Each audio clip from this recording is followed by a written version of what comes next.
Vamos a ver como título Abimelech, una zarza estéril, así se llama el tema. Y vamos a ir a Jueces capítulo 8, vamos a leer del verso 30 al 35. Jueces 8, 30 al 35, dice la palabra de Dios. Y tuvo Gedeón 70 hijos que constituyeron su descendencia, porque tuvo muchas mujeres. También su concubina que estaba en Siquem le dio un hijo y le puso por nombre Abimelech. Y murió Gedeón, hijo de Joás, en buena vejez, y fue sepultado en el sepulcro de su padre Joás, en Ofra, de los de Abiseritas. Pero aconteció que cuando murió Gedeón, los hijos de Israel volvieron a prostituirse yendo tras los Baales. Y escogieron por Dios a Baal-Berit, y no se acordaron los hijos de Israel de Jehová su Dios, que los había librado de todos sus enemigos en derredor, ni se mostraron agradecidos con la casa de Jerobaal, el cual es Gedeón, conforme a todo el bien que él había hecho a Israel. Hasta ahí. Después de la muerte de Gedeón, aquí vemos por quinta vez que Israel se volvió a postrar ante los ídolos. No se acordaron de Jehová, tampoco del instrumento que Dios había usado para salvarles, en este caso de Gedeón. Y vuelve nuevamente ese periodo triste. Pero en este capítulo se nos narra uno de los sucesos más terribles en la Biblia. Y es que el pueblo venía en una decadencia tanto humana como una decadencia espiritual. En el capítulo anterior y en enseñanzas pasadas vimos cómo el pueblo, después que Gedeón les dio la victoria, el pueblo quiso que Gedeón reinara sobre ellos, ¿recuerdan? Le pidieron que fuera rey y que gobernara también sus hijos. Pero Gedeón se negó. Gedeón sabía que ese lugar le correspondía a Dios. Era Dios quien gobernaba sobre su pueblo. Mas el pueblo no quería esto. Pareciera que a ellos ya les surgía tener a un hombre como rey. Y es que en su corazón pues ya se querían, ya se estaban deslindando, desligarse de su autoridad inmediata, que ¿quién era? Dios mismos. Después de la victoria de Gedeón sobre los madianitas, los amalecitas, sobre los madianitas y los amalecitas, Israel, dice la escritura que tuvo alrededor de 40 años de paz. Pero es interesante ver que Gedeón no dejó un legado, ¿recuerdan? Gedeón se desvió al final de sus días, hizo un efod, ¿recuerdan? El cual hizo que se desviara el corazón del pueblo. Y además Gedeón, pues se encendió en su lascivia y tuvo muchas mujeres. Y tuvo 70 hijos. Y todo esto, hermanos, dio como fruto que después de él no hubo un legado. Es decir, ya no se habla de un tiempo de paz. Inclusive, uno de sus hijos, con quien tuvo con una mujer, una de sus concubinas, este Abimelech fue el último hombre perverso, el cual Dios, fíjense bien, utilizó para corregir a su pueblo. En esta historia ya no vemos que sea ni los madianitas, no vemos que sea otro ejército los que oprimieron al pueblo, sino se levantó uno mismo de la casa de Israel, Uno de los mismos hijos de Gedeón se levantó para oprimir a sus propios hermanos. Y en este capítulo vemos la historia de Abimelec, quien fue perverso, quien tenía una inclinación hacia la autoridad, era codicioso. Fue un hombre que se proclamó a sí mismo como rey sobre la nación de Israel. Por esa razón, hermanos, no es considerado un juez. Amén. Abimelec no es considerado como un juez. Y su historia comienza en el capítulo 9. Vamos al capítulo 9, verso 1. Abimelec, hijo de Jerobaal, fue a Siquén, a los hermanos de su madre, y habló con ellos y con toda la familia de la casa del padre de su madre, diciendo: yo os ruego que digáis en oídos de todos los de Siquén, ¿qué os parece mejor que os gobiernen 70 hombres, todos los hijos de Jerobaal, o que gobierne un solo hombre? Acordaos que yo soy hueso vuestro y carne vuestra. Y hablaron por él los hermanos de su madre en oídos de todos los de Siquén todas estas palabras. Y el corazón de ellos se inclinó a favor de Abimelec, porque decían: nuestro hermano es. Quiero que noten bien cómo este hombre Abimelec era muy ambicioso. Se había enterado de que la nación quería que Gedeón, su padre, reinara sobre ellos. La nación tenía un interés muy grande porque un hombre los representara, ¿verdad? Sin embargo, él, siendo un medio hermano, hijo también de Gedeón, pues él codició ese lugar. Él codició esa posición. Sin duda, estos 70 hermanos, los 69 que habitaban en Siquén, tenían influencia, ¿sí? Pero a este no le bastó, ¿verdad? Y dice el verso, continúa leyendo: y le dieron 70 siclos de plata del templo de Baal-Berit, en los cuales Abimelec alquiló hombres ociosos y vagabundos que le siguieron. Y viniendo a la casa de su padre Nofra, mató a sus hermanos, los hijos de Jerobaal, 70 varones sobre una misma piedra. Pero quedó Jotam, el hijo menor de Jerobaal, que se escondió. Entonces se juntaron todos los de Siquén con toda la casa de Milo, y fueron y eligieron a Abimelec por rey cerca de la llanura del Pilar que estaba en Siquén. ¿Quién era Abimelec? Sin duda, era una persona malvada, era despiadado. Él hizo algo brutal y horrible. Mandó a matar a sus hermanos. ¿Por qué razón lo hizo? Porque él quería el reino. Él quería gobernar solo. Por esa razón, hermanos, Abimelec no es un buen testimonio y no fue contado como juez. ¿Por qué? Porque él se puso, usurpó el lugar que le correspondía. ¿A quién? A Dios mismo, ¿sí? Noten que en ese tiempo, pues todavía existía esa teocracia, es decir, Dios gobernaba sobre su pueblo.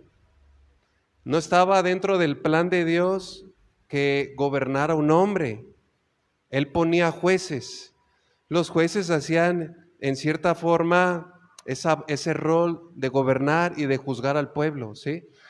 Pero quien era el rey siempre lo fue Dios. Sin embargo, este hombre, como que esa posición de juez, como que la menospreció, dijo: me merezco algo mejor, y se proclamó un rey. ¿Qué sucedió con todo eso, hermanos? Pues él desató una quinta apostasía. En su reinado Él los oprimió, inclusive levantó una guerra civil, ¿sí? Entonces, Abimelech usurpó la posición que su padre mismo había rechazado. Y aplicándolo a nuestros días, pues esto sucede exactamente. Hoy tristemente hay muchos golpes de estado en los países, inclusive dentro de la misma iglesia. Se han dado golpes de estado con el fin de alcanzar una posición en la cual Dios mismo no les ha dado, ¿verdad? El apóstol Pablo advirtió en Hechos 20:28: por tanto, mirad por vosotros mismos y por todo el rebaño en que el Espíritu Santo os ha puesto por obispos. Quiero que noten que esta palabra, Pablo en específico se la está dando a los pastores, a los obispos, a los líderes de aquel tiempo. Y les dice, tengan mucho cuidado, miren por vosotros mismos, pero también por el rebaño, para apacentar la iglesia del Señor, la cual ganó por su propia sangre. Aquí ya determina quién es el dueño de la iglesia. ¿Quién es? Dios. Amén. Él es el Señor y Él es el Rey. Él gobierna. Luego dice, porque yo sé que después de mi partida entrarán en medio de vosotros lobos rapaces, que no perdonarán al rebaño, y de vosotros mismos se levantarán hombres que hablen cosas perversas para arrastrar tras sí a los discípulos. El apóstol Pablo está advirtiendo principalmente a los líderes, a los pastores, y les está diciendo que ellos corren un peligro, pero el peligro no solamente viene de afuera, no solamente mencionó aquellos lobos rapaces, sino también que de entre ellos mismos se levantarían hombres que no perdonarían al rebaño, hombres con otras intenciones. Entonces, la iglesia es vulnerable tanto por los de afuera como por los de adentro, ¿sí? Es decir, la iglesia del Señor corre ese peligro. Cuando usa la alegoría de un rebaño, pues todos, hablando de acuerdo a esa metáfora, somos ovejas, ¿verdad? Ovejas del Señor. Pero un lobo, su único fin y propósito es devorar a las ovejas, robárselas, ¿verdad? Por eso dice el apóstol Pablo que deben de estar vigilantes, deben de estar y mantener esa responsabilidad de proteger y de cuidar espiritualmente a la congregación. ¿Y cuál es la manera en la que ataca el enemigo? Bueno, siembra falsas enseñanzas. Allí es como entra sutilmente a causar división dentro de la iglesia con ideas contrarias al evangelio. Y eso es una amenaza muy constante en nuestros días. ¿Cuánto predicador no conocemos que un sinfín de herejías están diciendo abiertamente? Y dentro de las congregaciones que se llamaban o se decían ser de sana doctrina, pues se han corrompido. Es triste ver cuando un pastor en su congregación le cede el púlpito a personas que ni conoce, a personas que no sabe qué fe profesan, que no se conoce qué intenciones tiene, que no lo conocen de tiempo, pero llega él y dice, yo soy fulano de tal, soy un cristiano, quiero aparentar, y se le cede el púlpito. Pero ¿qué sucede? Comienza a predicar un montón de barbaridades. Y tristemente, los pastores no lo corrigen. Si ya lo permitieron y no lo corrigen, ¿verdad? ¿Usted sabe cómo se detectan los lobos o los falsos maestros? Es fácil detectarlos. Usted ha escuchado el cuento de Caperucita Roja, ¿no? ¿Por qué detectó Caperucita que era un lobo? Por el hocico. Porque dicen un montón de barbaridades que no van respaldadas a la luz de la palabra, ¿verdad? Entonces, quieren apantallar, quieren deslumbrar a la congregación, pero sin embargo dañan mucho a los creyentes, dañan y traen división, porque los hermanos que no están bien firmes en la fe se creen todo. ¿Y cuántos saben que no debemos creernos todo lo que el mundo dice o todo lo que los predicadores dicen? Hay que tener mucho cuidado, hermanos. Abimelec entró como un lobo, ocupó el lugar del pastor y lo único que hizo fue devorar al rebaño. Él, fíjense, utilizó la autoridad de manera arbitraria. En cierta manera, al ser reconocido por ser hijo de Gedeón, él usó esa posición que tenía. Y él dijo, no, yo con esta fama, con este legado que me dejó mi padre, puedo llegar más lejos. Pero en su ambición levantó una guerra interna, oprimió a su pueblo y cometió un homicidio, un genocidio. Mandó a matar a todos sus hermanos. Y esta es podríamos decir, la primera característica de un hombre que no es llamado por Dios. ¿Qué es lo primero que hace? ¿Usted recuerda aquella parábola que contó Jesús del mayordomo fiel? En Mateo 24:48, se lo leo rápidamente, no cierre ahí, jueces. Dice, pero si aquel siervo malo dijere en su corazón, mi Señor tarda en venir, y comenzare, ¿qué dice ahí? A golpear a sus consiervos, y aún a comer y a beber con los borrachos, vendrá el Señor de aquel siervo en día que éste no espera y a la hora que no sabe. Aquí está hablando de un mayordomo que fue puesto en un lugar de autoridad con el propósito de que diera el alimento a los criados de su señor. Su señor se marchó, lo dejó a cargo. Pero ¿qué hizo este siervo malvado? Dijo, no, mi señor no sabe ni se va a enterar y va a tardar en regresar. Comenzó a golpear a sus consiervos. Comenzó a abusar de ellos. Comenzó a maltratarlos. Comenzó a herirlos. Comenzó a ofenderlos. Comenzó a meterse en sus vidas privadas. Comenzó a cortar con toda la libertad de ellos. Y dígame usted, hermanos, nosotros debemos tener mucho cuidado de ser hallados maltratando a nuestros hermanos.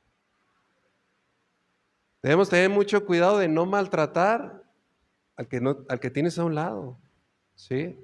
Ni con palabras hirientes, ni con críticas, ni con palabras desleales, ni con indirectas, ni con gestos. Debemos tener mucho cuidado, amén. Porque esa es la primera característica que hace, comienza a maltratar a todo el mundo. Y no nada más eso, su actitud es mundana. Dice que se junta con personas borrachas, comenzó a beber y a comer. Es decir, él no daba un reflejo de que era espiritual, más bien era un mundano, era un borracho. Vivía y afloraba en él las obras de la carne. Y ustedes saben que el beber, pues eso le da lugar a los pleitos, a las contiendas. Siempre terminan peleándose, ¿verdad? Pero, ¿cuál fue la sorpresa? Verso 50. Vendrá el Señor de aquel siervo en día que éste no espera, y a la hora que no sabe, y lo castigará duramente, y pondrá su parte con los hipócritas. Allí será el lloro y el crujir de dientes. el castigo es inminente. Lo va a agarrar, ahora sí, como decimos, con las manos en la masa. Yo creo que a lo mejor tenía al siervo agarrándolo del cuello ahí, ahorcándolo, y en ese momento llegó el Señor. ¿Cómo va a ser el castigo, hermanos? Va a ser severo. Yo leo esto, hermanos, y yo tengo mucho temor, créanmelo. El castigo va a ser severo. ¿Y Dios va a poner su parte dónde? Con los hipócritas. Es un destino donde no habrá salida, donde el llanto y el crujir de dientes será todos los días. Va a ser un fuerte dolor profundo. Sin embargo, el remordimiento también de que está fuera del reino de Dios. Así Dios castigó a este hombre, Abimelec, y lo vamos a ver más adelante. Entonces, Abimelec no es juez. Él codició una posición más elevada a la del rey. Él se constituyó abiertamente en dominador, toma en medio de su pueblo el título que poseían los monarcas de otras naciones vecinas. Pero yo le pregunto, ¿esto era la voluntad de Dios? No. ¿Usted recuerda aquel pasaje cuando el pueblo se acercó a Samuel y le pidieron rey? Vamos a leerlo ahí en 1 Samuel 8, verso 7.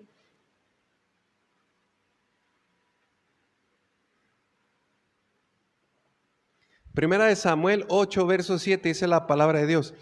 Y dijo Jehová a Samuel: oye la voz del pueblo en todo lo que te digan, porque no te han desechado a ti, sino a mí me han desechado, para que no reine sobre ellos, conforme a todas las obras que han hecho desde el día que los saqué de Egipto hasta hoy, dejándome a mí y sirviendo a dioses ajenos, así hacen también contigo. En esta ocasión, el pueblo, ¿qué quería? Quería un rey. Se acercaron con Samuel y le dijeron: mira, Samuel, tú ya eres viejo y tus hijos no andan en buenos pasos. Establece un rey. En ese tiempo, Samuel fue el último juez sobre Israel, antes de la aparición de Saúl, el primer rey. Pero estas palabras, hermanos, yo quiero que noten lo sensibles, cómo hirieron el corazón de Dios. Ellos dijeron: ponnos un rey. Pero ¿qué dijo Dios? No te han rechazado a ti, me han rechazado a mí. Rechazaron la autoridad de Dios. Y eso sucede, hermanos, hoy día. El hombre, y usted ha escuchado esto, el hombre, si usted le pregunta cuántos quieren ir al cielo, todo mundo quiere ir al cielo, pero quieren ir al cielo sin Dios. ¿Por qué?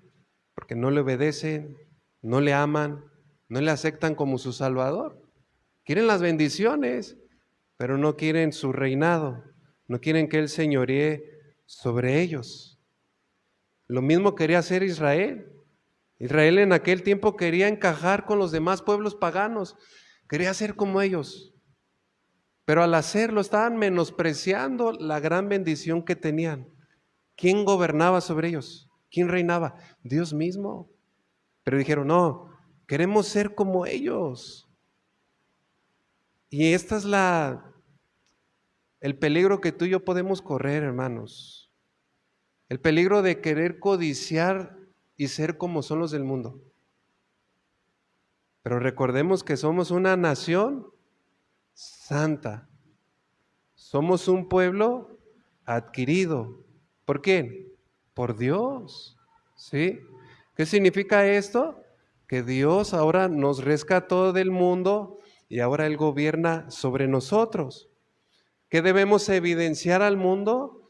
Pues esa luz, para que anunciemos la luz y las virtudes de Dios, para que otros vengan al conocimiento de Cristo.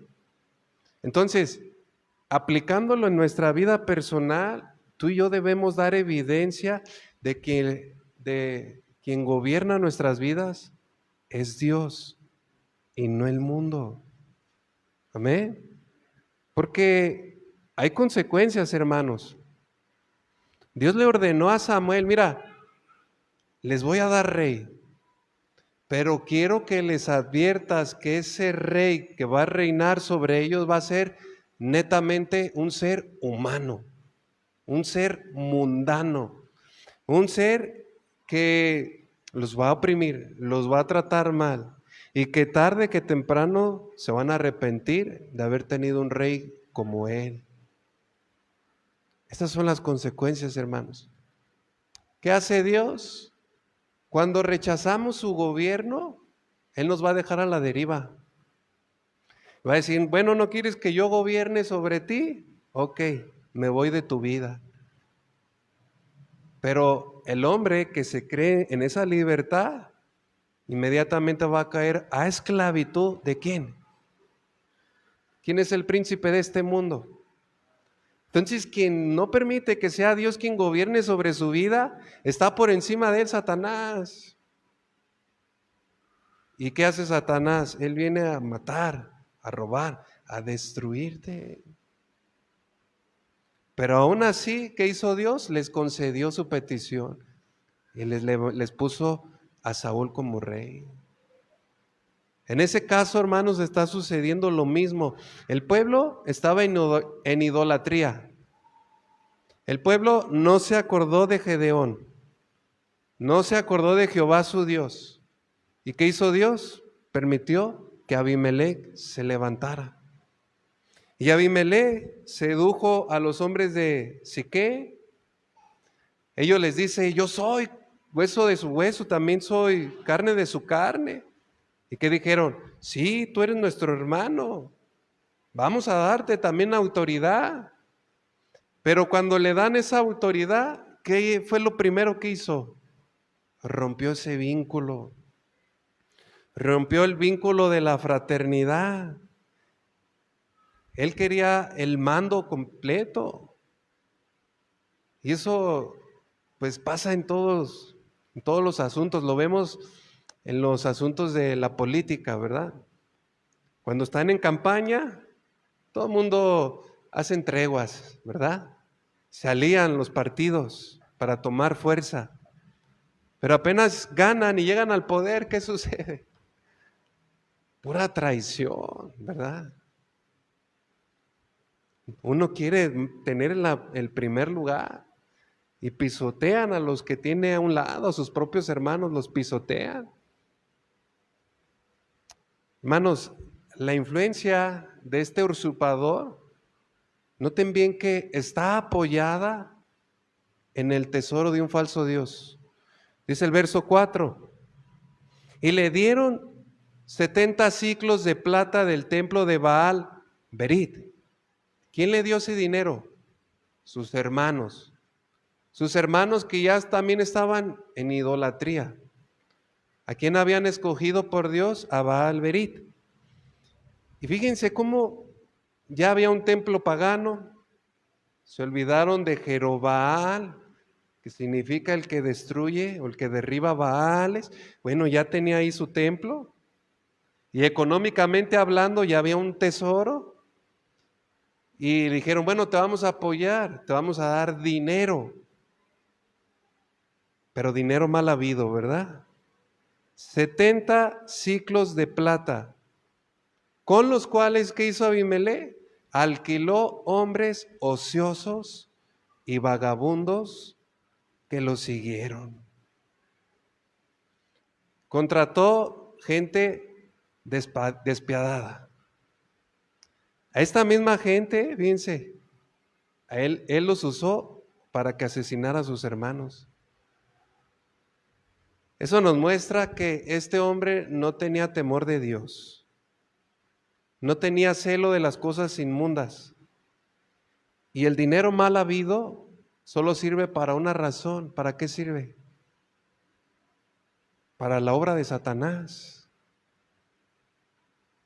Y usted sabe que así opera el mundo hoy día, ¿verdad? puro dinero mal habido. Bueno, dice 1 Corintios 10:20, antes digo que lo que los gentiles sacrifican, a los demonios los sacrifican y no a Dios. Y no quiero que vosotros os hagáis partícipes con los demonios. No podéis beber la copa del Señor y la copa de los demonios. No podéis participar de la mesa del Señor y de la mesa de los demonios. ¿O provocaremos a celo al Señor? ¿Somos más fuertes que Él? Hermanos, detrás de cualquier acto de idolatría, de cualquier sacrificio, detrás de todo eso, ¿qué operan? Las fuerzas espirituales de maldad.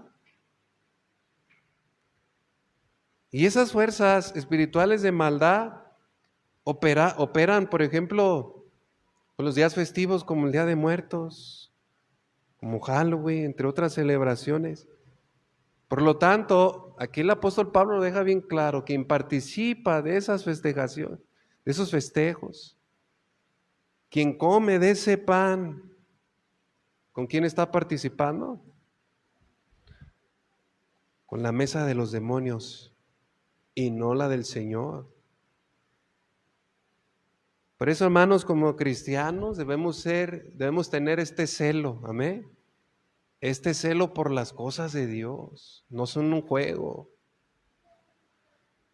Vemos que este Abimelech utilizó ese dinero del tesoro de un templo a un dios pagano.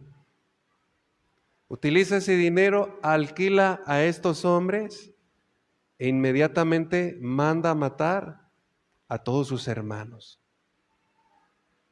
Pero la misericordia de Dios es grande, amén, que escapó uno, sobrevivió solo uno, Jotán.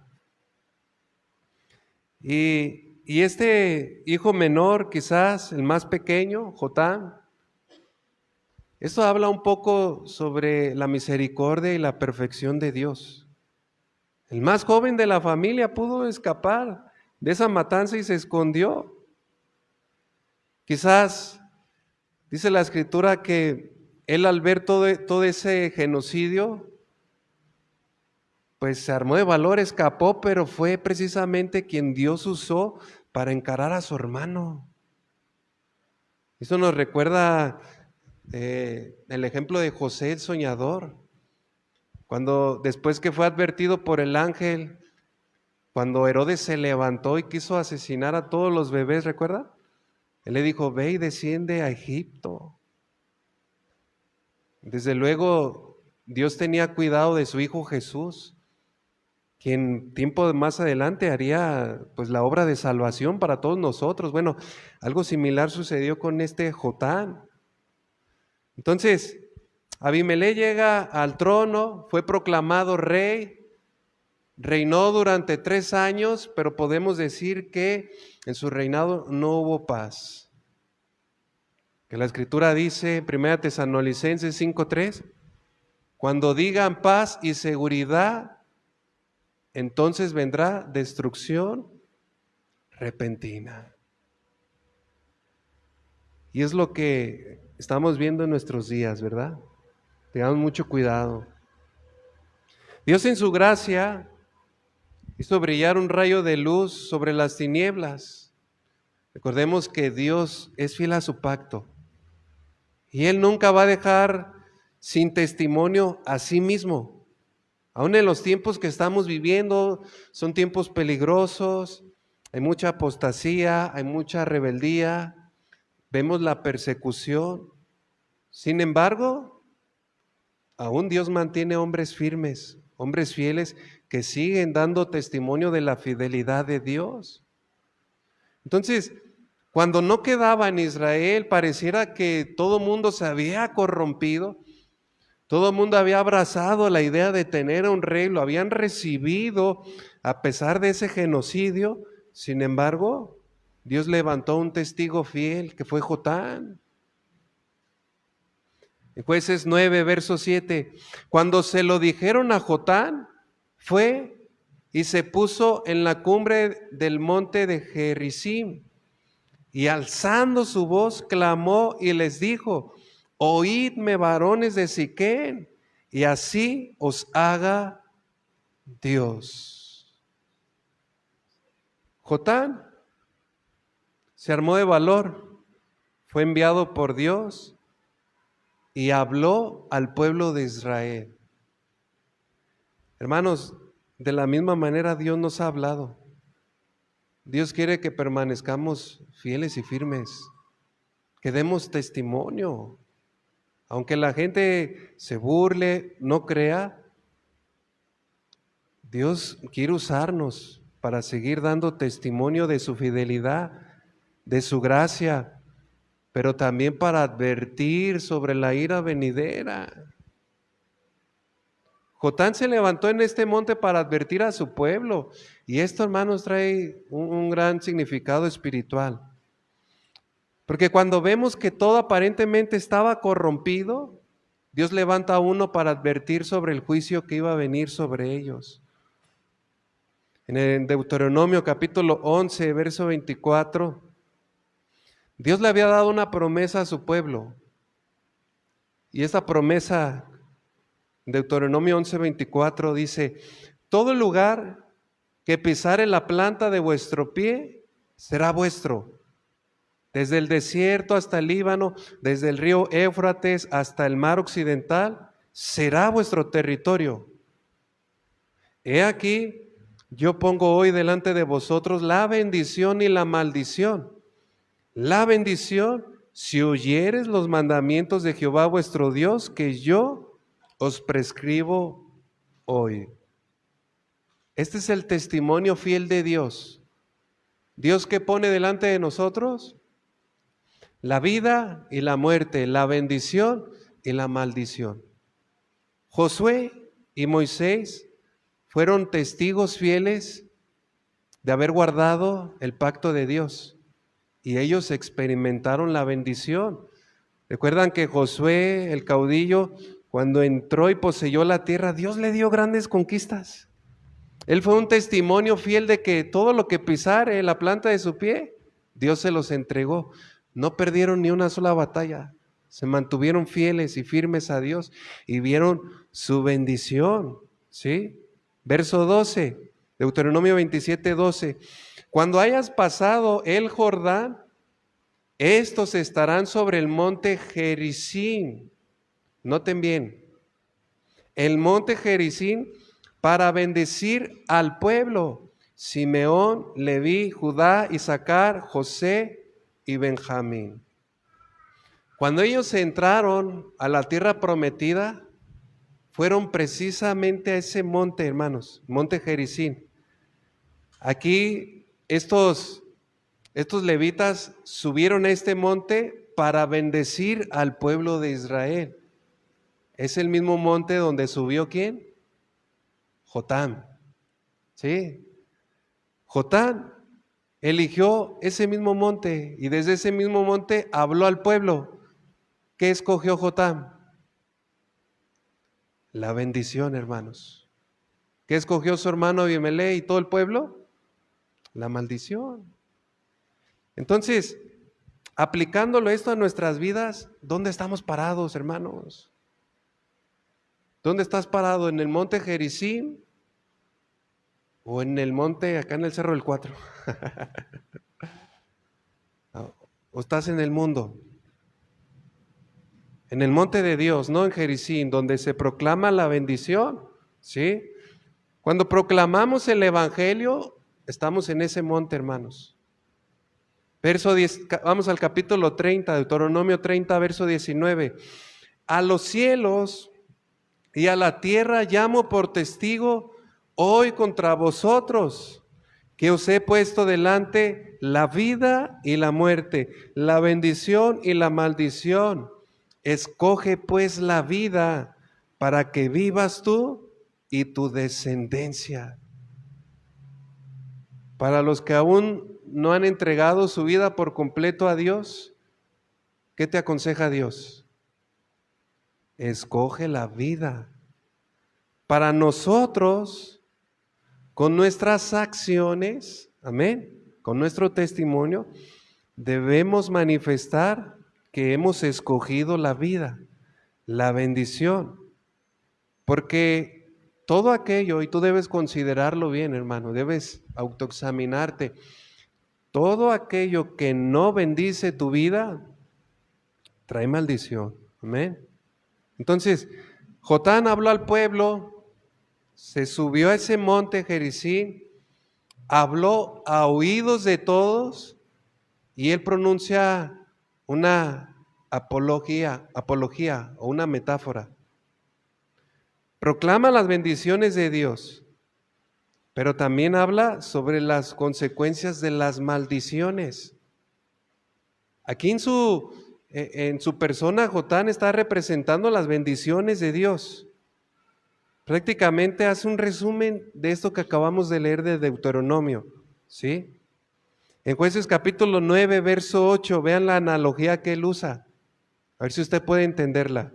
Abra sus oídos espirituales. Verso 8.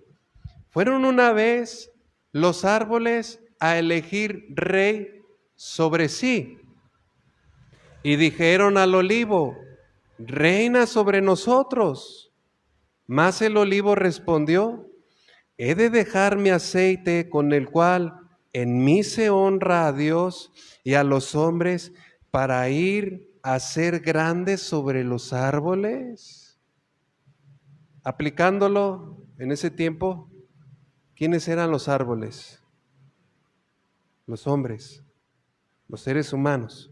La Escritura dice, que, por ejemplo, en el Salmo 1, que seremos como un árbol plantado.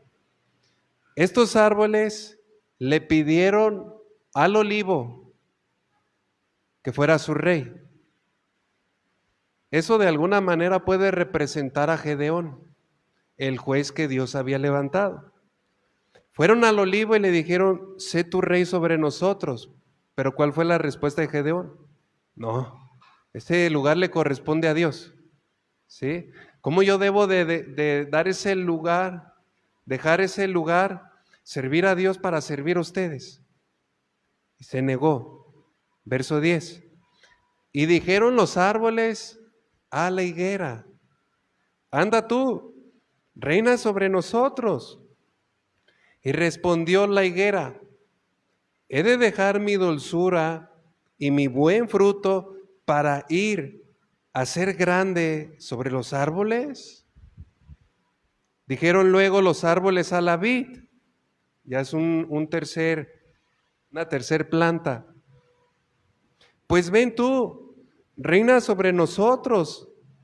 Y la vid le respondió, he de dejar mi mosto que alegra a Dios y a los hombres para ir a ser grandes sobre los árboles. Noten bien que aquí se menciona tres plantas, la oliva, la higuera y la vid. ¿Y a quiénes representan estos? A todos aquellos que están dentro del propósito de Dios. Aquellos que se negaron a servir a los hombres antes que a Dios. ¿Sí? Ellos no abandonaron su propósito. Ellos querían honrar a Dios en lugar de a los hombres. Bueno, ¿qué produce la oliva? Aceite, amén. Y el aceite en la Biblia es un símbolo de unción. ¿Sí? Hace alusión al Espíritu Santo, a la unción del Espíritu Santo. Y tanto Israel, el Israel de Dios, los verdaderos creyentes, los verdaderos cristianos, no podemos llevar frutos sin esta virtud. ¿Cuáles son los frutos del Espíritu Santo? El amor, el gozo, la paz, etcétera, etcétera. Las naciones idólatras, ellos tienen sus propios ídolos, tienen sus propios dioses. Sin embargo, no poseen estos frutos, no poseen esta unción. El verdadero creyente tiene la unción de Dios, como el mismo Gedeón. Gedeón en su tiempo estaba lleno del Espíritu Santo. Amén. La higuera representa los frutos. Y recuerdan la respuesta de la higuera: ¿tengo acaso que dejar mi dulzura y mi fruto para ir y agitarme sobre los árboles? Aplicándolo a nosotros, hermanos, como creyentes, tenemos el Espíritu Santo, pero además la evidencia de que somos hijos de Dios, ¿cuáles son? La Escritura dice: por sus frutos los conoceréis. ¿Recuerdan aquel pasaje cuando vino Jesús a la higuera y no encontró fruto en ella? ¿Qué hizo Jesús? La maldijo y se secó. Bueno, el hombre que está ocupado en las cosas de Dios, sus frutos, va a dar fruto para con Dios. Por eso, esta es la propuesta viene a nuestras vidas. Y la propuesta o la incitación es: deja de darle fruto a Dios. Y cualquier creyente que comienza a congraciarse más con los del mundo, se hace una higuera infructuosa para Dios. ¿Sí? La tercer planta es la vid. ¿Qué produce la vid? El vino. ¿Qué produce el vino? La palabra de Dios representa el gozo. Ese gozo que viene al experimentar la comunión con Dios. ¿A poco no hay gozo? Ese privilegio de estar en paz con Dios. Jesús dijo: yo soy la vid verdadera, vosotros sois los pámpanos. ¿Sí? Entonces, el ceder a las solicitudes del mundo, a sus actividades, eso nos lleva a abandonar el aceite, la dulzura y nuestro mosto o el gozo. Eso nos va a impedir que realicemos las obras que Dios ha preparado de antemano para que anduviésemos en ellas. Y así opera el mundo y Satanás. Constantemente van a decir: hey, deja de servir a Dios. ¿Por qué te congregas? Mejor vámonos a ver el partido. ¿Por qué pasas tanto tiempo en la iglesia? Y esa es la incitación constante. Mejor vamos.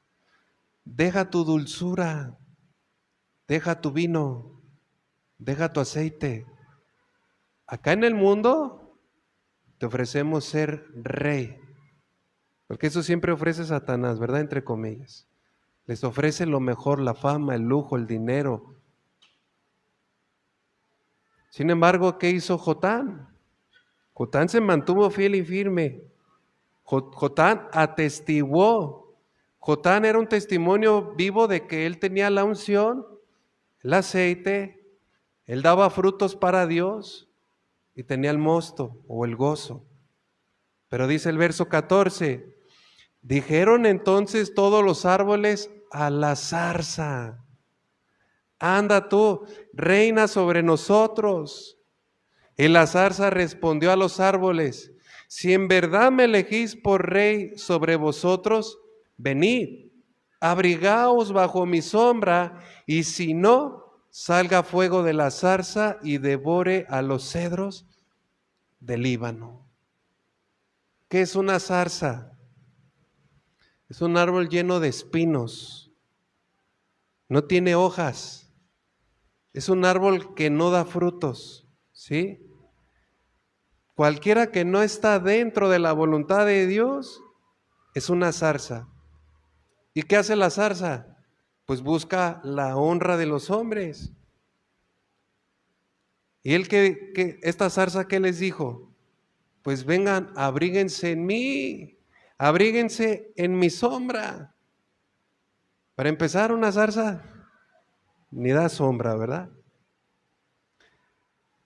Jotán dijo que esa zarza era Abimelec. Pero no solamente es Abimelec, sino también todos aquellos que no tienen la unción,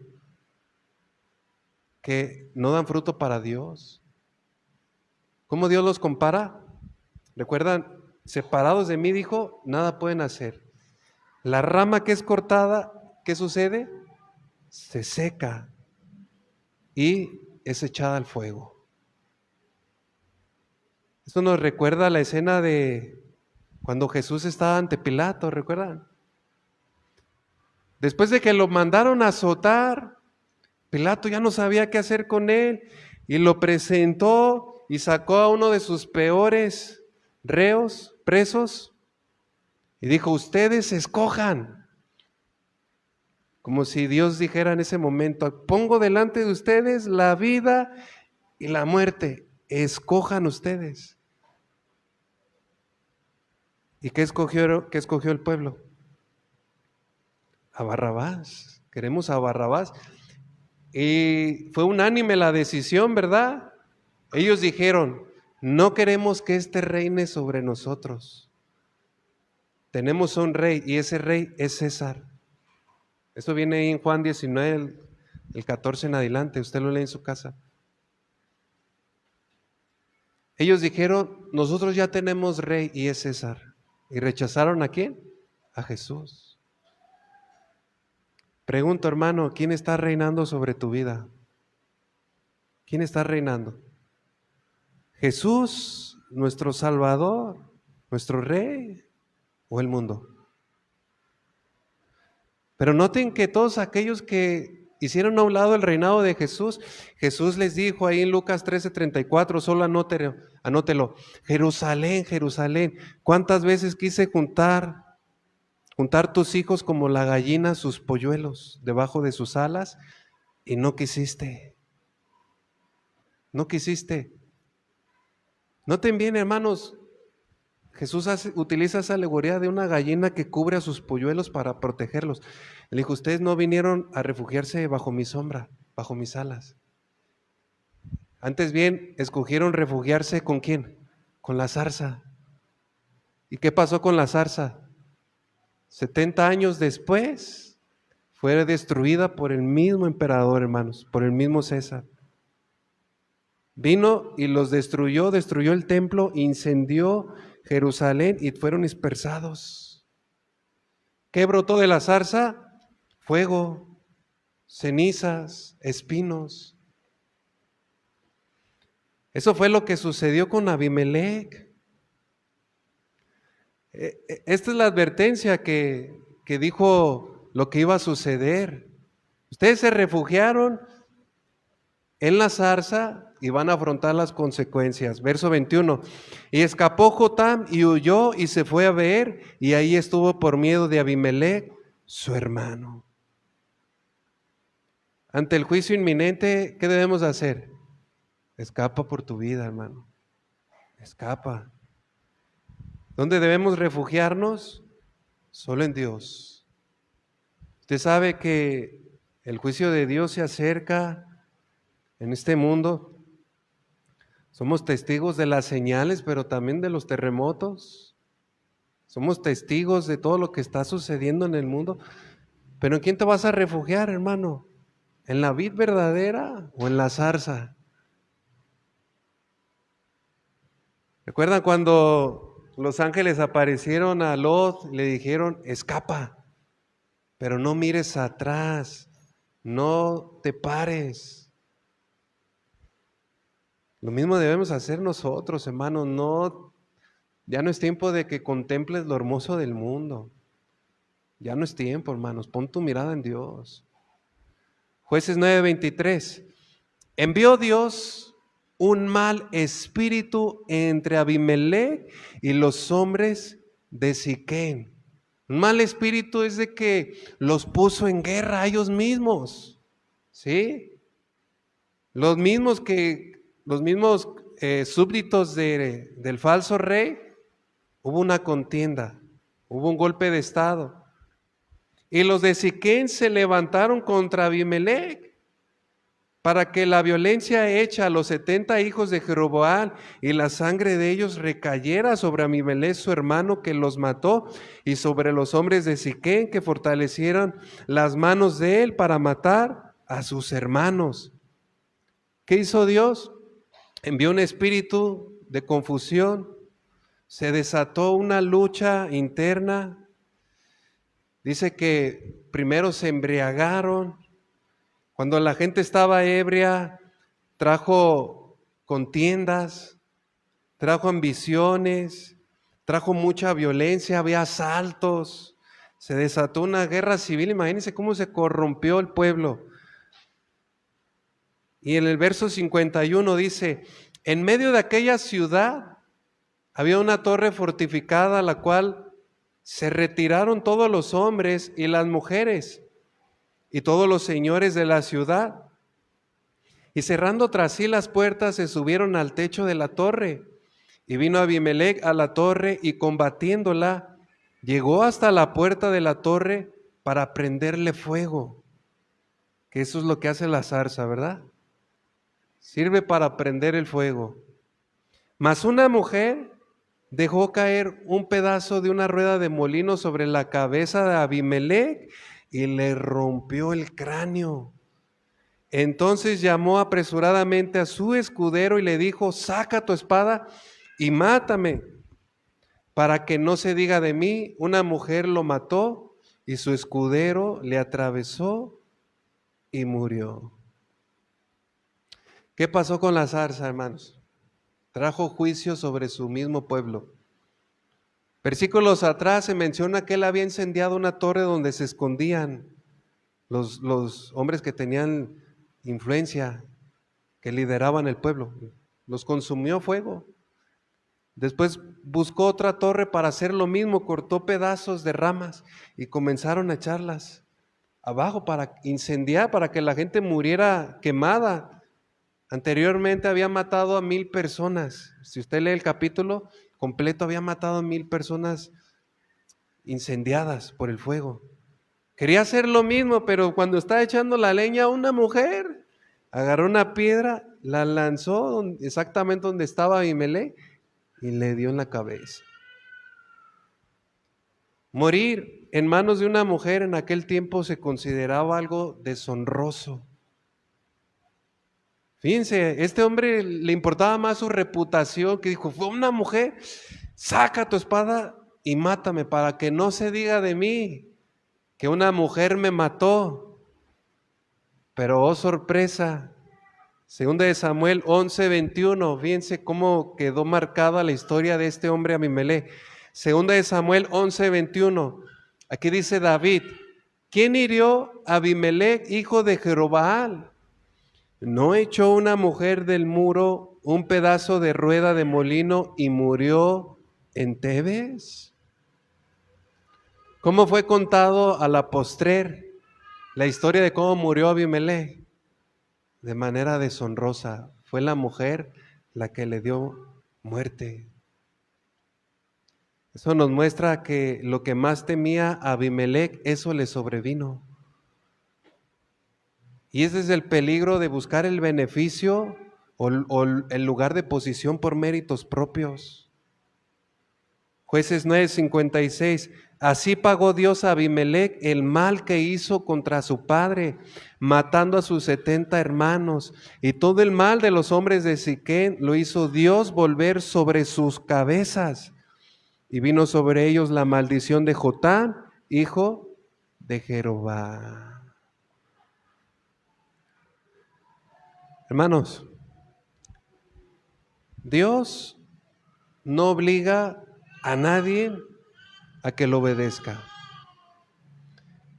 Dios no te va a obligar para que le seas fiel. Lo que hace Dios es pone delante de vosotros la bendición y la maldición. Tú eres el que escoge. ¿Qué es lo que hace Dios cuando el hombre se rehúsa a obedecerle y va detrás de la maldición? Romanos 1:28. Y como ellos no aprobaron tener en cuenta a Dios, Dios los entregó a una mente reprobada para hacer cosas que no convienen. ¿Qué hace Dios? Te va a dejar a tu suerte. Y Dios utiliza tus malas intenciones para castigarte. Como aquella metáfora de la zarza, cuando la zarza estaba llena de espinas, Si usted tiene tiene maleza en su casa, una planta que está seca, la tiene en el sol, ¿a poco no se prenden de repente? Se prenden, con cualquier chispita se prende. Solo trae fuego, trae heridas. Proverbios 11, verso 5 dice, la justicia del perfecto enderezará su camino, mas el impío por su impiedad caerá. Debemos tener mucho cuidado con lo que estamos sembrando, hermanos. No debemos sembrar ni discordias, no debemos sembrar ni iras, ni pleitos, ni odio, porque todo eso que sembramos, vamos a cosechar. Amén. Mejor debemos sembrar en amor. Mejor debemos llenarnos de esa dulzura, de ese gozo, de esa unción del olivo. Estar injertados a la vid verdadera para poder llevar frutos. Al final cosecharemos las bendiciones que Dios ha prometido para todos aquellos que aguardan y esperan su venida. ¿Cuántos anhelan eso? Pongo delante de vosotros la vida y la muerte. Escojan pues la vida, dice el Señor. Póngase de pie, oremos al Señor. Padre Dios, te damos gracias por tu palabra. Gracias, amado Señor, por hablar a nuestro corazón. Queremos, Señor, y nos disponemos a escoger la vida. Escogemos la vida, Señor. Escogemos la bendición. Pero eso conlleva a que nos sometamos a tu reinado. Señor, yo quiero decirte que tú reinas sobre mi vida, tú reinas sobre mi corazón. Díselo con tus propias palabras, Señor, tú reinas sobre mi vida, tú eres mi Señor. Y quiero someterme a tu señorío. Tú eres la vid verdadera, yo soy el pámpano. Separado de ti, Señor, nada puedo hacer. Y aunque el mundo constantemente nos quiere incitar, nos tienta a abandonarte para seguir los deleites de este mundo, continuamente el mundo y sus atracciones, la vanagloria, todo lo que hay en el mundo, siempre la invitación es a que dejemos las cosas de Dios. Y si vamos detrás de las cosas que el mundo hace, entonces seremos una zarza estéril. Una zarza que lo único que produce son heridas. Una zarza que va a ser consumida por su propio pecado. Señor, te damos gracias porque por medio de estas historias, tú nos adviertes, Señor, y nos revelas las consecuencias, Señor, de ir detrás de dioses falsos. Las consecuencias de apartarnos del camino de la fe por ir tras la concupiscencia de nuestro pecado. Pero nuevamente, Señor, venimos rendidos a tus pies y te pedimos que nos fortalezcas, que nos ayudes. Yo quiero ser, Señor, hallado, que en mí se encuentre esta unción, Señor, ese gozo, que no se pierda la comunión contigo. Yo no quiero ser, Señor, consumido por el fuego. Quiero acercarme delante de tu presencia, Señor, nuevamente, y me humillo. Te reconozco, Señor. Escogemos, pues, la bendición, Señor, y la vida,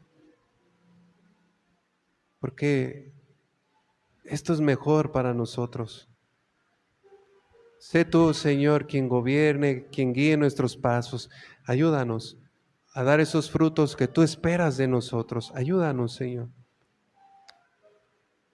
Te damos gracias, Señor, por este tiempo. Gracias por tu palabra. Gracias por hablar a nuestro corazón, Señor.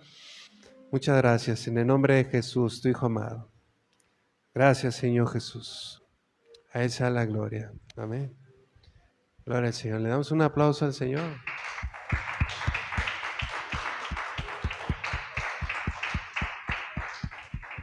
Señor les bendiga, hermanos. Si Él nos permite, nos vemos en nuestra próxima reunión. Dios les bendiga a todos.